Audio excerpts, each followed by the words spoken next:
Bonjour à tous, on va profiter de cette belle journée pour vous montrer comment on peut planter en à peine 15 minutes une centaine d'épinards. Installez-vous confortablement parce qu'aujourd'hui on n'est pas pressé. Vous allez m'accompagner en temps réel et découvrir avec moi comment je fais pour être autonome avec à peine 16 € d'épinards. Vous êtes prêts? C'est parti. Je vous avais déjà fait une petite vidéo pour vous montrer comment je faisais pour enrichir mes planches de culture. Là-dessous j'ai mis plein d'herbes, ce qui va permettre aux plantes d'avoir directement de la nourriture et de l'azote pour leurs racines. Et je vous avais aussi dit qu'il fallait surtout pas planter dans cette herbe. Là, je viens de mettre une petite couche de terreau, je vais l'arroser et je vais planter dedans. Je vais vous laisser regarder ça en temps réel pour que vous puissiez constater à quel point ça va vite.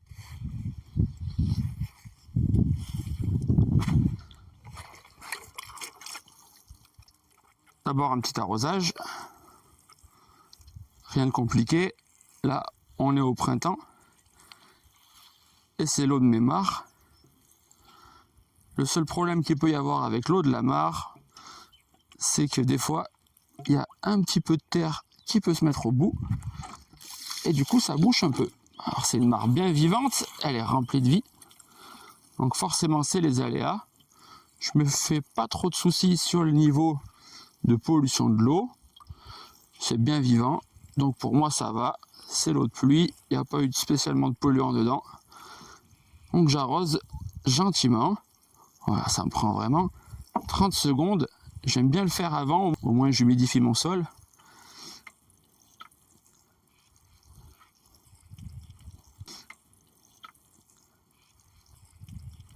Et comme ça je le fais moins après, ça évite de faire bouger les plants. Voilà, j'ai juste mis un arrosoir. Là, on a à peine 3 mètres carrés et on va remplir ça d'épinards.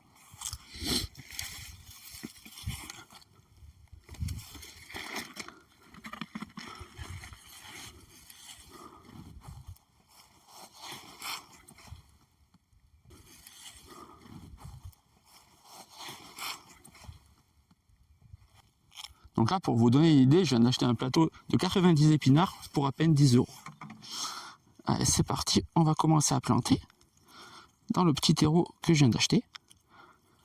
Là, malheureusement, le terreau, c'est pas donné et ça a encore augmenté cette année. Donc là, si vous pouvez avoir du compost, c'est bien. Sinon, ce que vous pouvez faire, c'est une fois que votre sol est amélioré, vous n'avez plus besoin de faire ça. Moi, je le fais à chaque fois parce que je rajoute de la matière. J'aime bien nourrir tout le temps et toujours recréer des espaces de culture, ce qui me permet au fur et à mesure d'avoir encore plus de sol. Et après, ce sol, je peux l'utiliser pour créer de nouvelles zones de culture.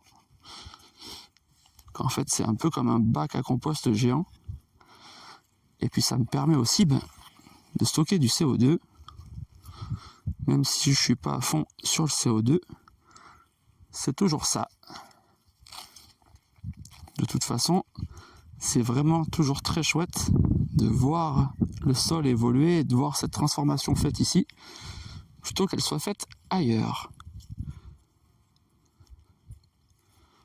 Là, vous le voyez, ça va très vite.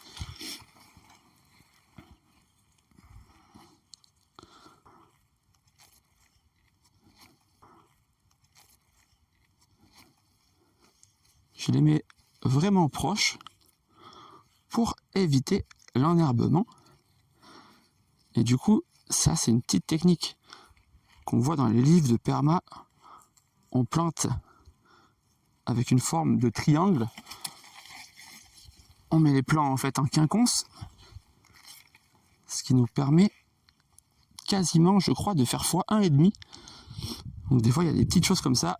Le fait de planter en quinconce, ça nous permet vraiment de remplir à fond les espaces. Et vous le voyez, moi je suis pas maraîcher, je suis vraiment un néo-rural. Je suis loin d'être un expert du potager. D'ailleurs, la permaculture, c'est pas du potager. Et je vous parlerai très vite de plein d'autres sujets.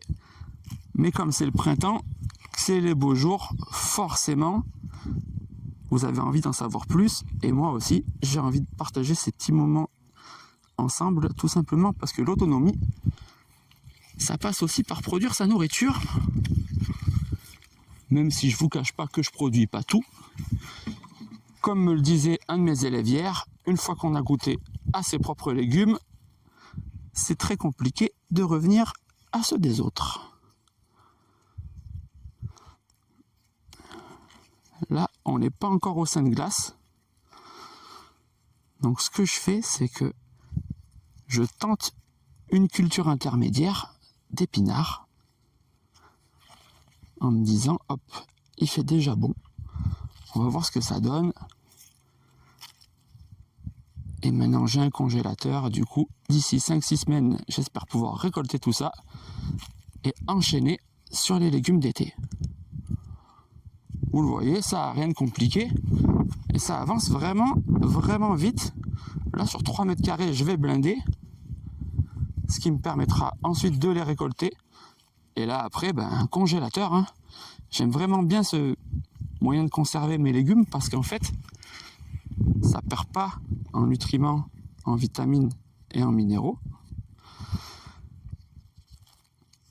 Puis, contrairement aux bocaux,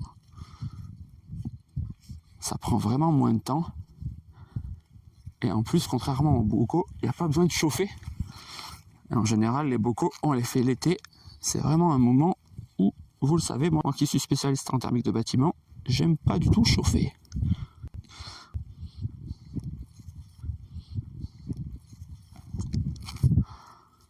Vous le voyez, pour minimiser l'herbe spontanée qui pourrait pousser, vraiment je colle mes plants. Et hop, on repart avec un petit lot. Ça va vraiment bien. C'est ça qui est pratique. Le fait de rajouter la matière, déjà, vous détruisez pas votre sol, mais vraiment, vous minimisez le temps de travail. C'est assez exceptionnel. Voilà, j'espère que ça vous plaît. Je trouvais que c'était intéressant de vous montrer comme c'est facile et comme c'est à la portée de tout le monde. Et puis c'est l'occasion qu'on discute un peu. Parce que c'est vrai que je trouve que c'est vraiment intéressant qu'on essaye de devenir de plus en plus autonome vis-à-vis de la nourriture.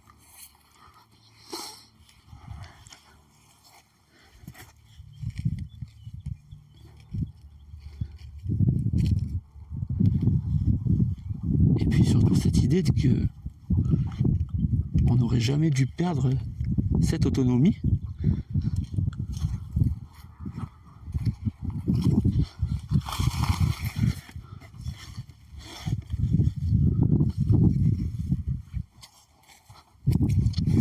Pour moi qui suis papa, c'est vraiment important que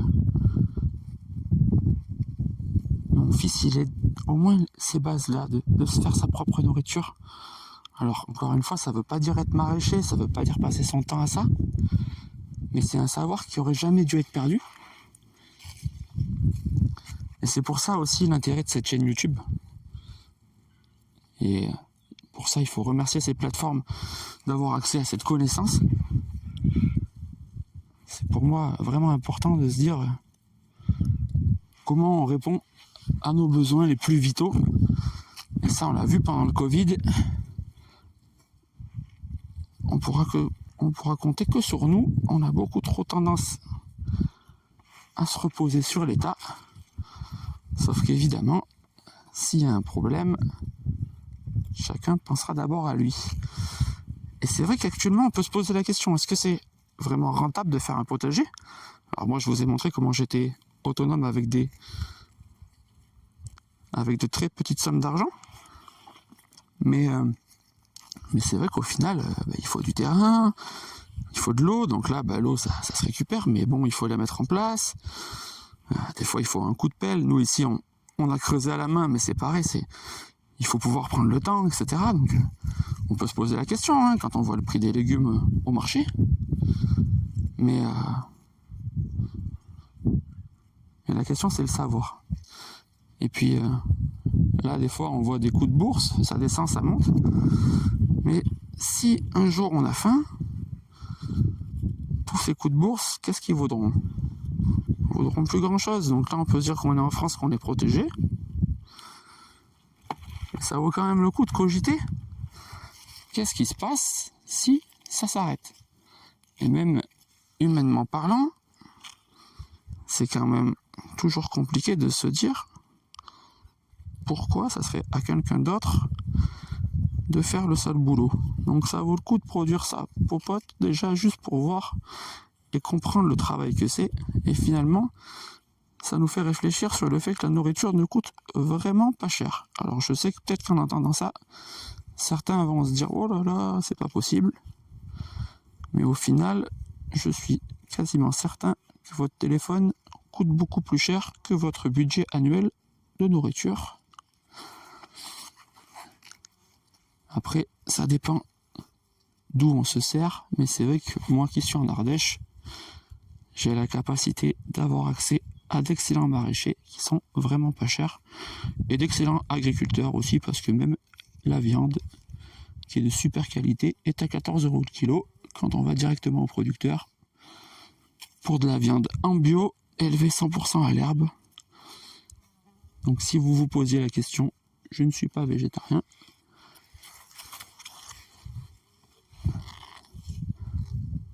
Mais je pense que c'est important que chacun fasse ce qu'il veut. Ce qui est sûr, c'est qu'on a accès actuellement à de la nourriture incroyablement peu chère. Et qu'en fait, on ne se rend pas trop compte, vu que c'est pas cher, du travail que c'est. Surtout si on est en lutte permanente, c'est-à-dire qu'on retourne la terre, qu'on désherbe, etc. Là, avec cette petite technique, vous vous rendez compte, j'ai déjà planté presque 100 épinards, donc là, je vais en avoir à manger pendant un bon moment, je vais la congeler. Je sais pas vraiment, mais je dirais quand même, en mangeant 1 ou 2 fois par semaine, à mon avis, je vais pas être loin d'être autonome entre 6 mois et 1 an. Ça m'aura coûté à peu près 10 € de terreau, allez, on va dire 15 € de terreau pour être large. Quasiment aucun désherbage, parce que dans le terreau, il n'y a pas de graines. Ce que je vais juste avoir à faire, c'est à arroser. Et voilà. Les désherbages, ils seront vraiment minimes. On pourrait aussi réfléchir à pailler. Mais vous le savez, moi, ma technique préférée, c'est vraiment densifier les cultures pour pas avoir à les pailler. Et voilà. Je viens de planter 90 épinards. Ah non, il en reste un peu, tiens.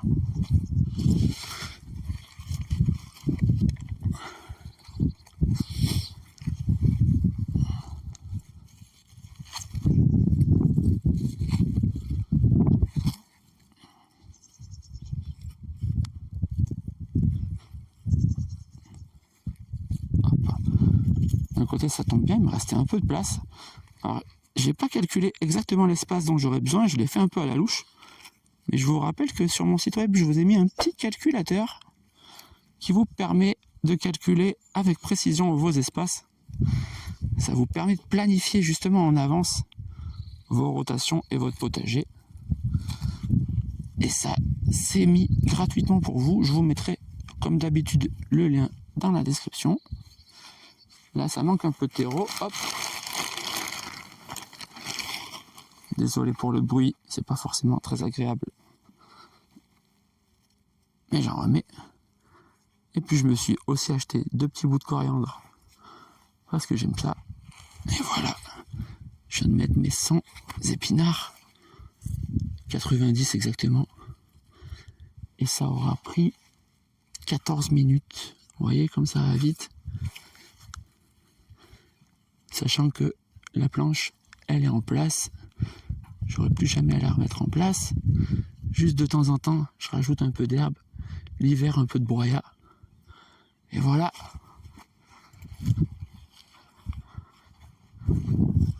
C'est tout prêt.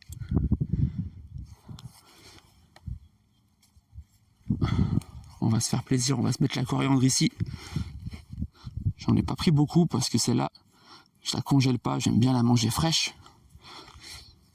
Et maintenant, on va arroser. Vous me direz dans les commentaires si ce type de format vous plaît, ce que vous en pensez. Si vous avez différentes questions aussi, bien sûr, n'hésitez pas. Mais c'est vrai que là, on aura pris le temps. Et vous aurez pu découvrir comme ça vraiment comment je fais. C'est souvent une question que vous me posez, mais concrètement comment tu fais, là au moins vous le voyez. Donc la première chose que j'ai fait, vous le voyez à gauche, j'ai enlevé le broyat qu'il y avait sur le dessus. Et puis j'ai planté. J'ai mis mon terreau, je l'ai arrosé. J'ai remis un petit peu d'herbe. Là vous voyez, je vide un peu mon pommeau parce qu'il y a un peu de terre qui était dans la mare. J'arrose gentiment. Je vais même pas plus couvrir le sol parce que là on est en avril et du coup j'aime bien qu'il se réchauffe bien. Et comme c'est une couleur noire le terreau, vous le savez, le noir ça capte très bien la luminosité, alors que si on recouvre avec quelque chose qui reflète un peu plus, et ben ça va vachement moins capter la chaleur et donc ça va moins réchauffer le sol. C'est pour ça aussi que j'ai densifié vraiment mes cultures. C'est ce qui me permet d'avoir très peu de désherbage et surtout un sol couvert parce que vous le savez, le sol normalement doit être couvert et c'est super important qu'il le soit pour qu'il soit bien protégé. J'espère que ça vous aura plu. N'hésitez pas à me le dire dans les commentaires. Je vous ai montré comment facilement vous pouviez produire avec à peine 16 € une centaine d'épinards. Vous rajoutez 10 à 15 € de terreau. Et voilà, vous serez autonome. Est-ce que c'est rentable? Je sais pas. Est-ce que c'est facile? C'est sûr. Est-ce que c'est important de le savoir? Je pense. Et il y a une chose que vous devez savoir, c'est que YouTube ne met pas forcément en avant les vidéos courtes que j'ai pu vous proposer précédemment. Donc n'hésitez pas à aller jeter un œil et à vous abonner. Merci encore et belle journée.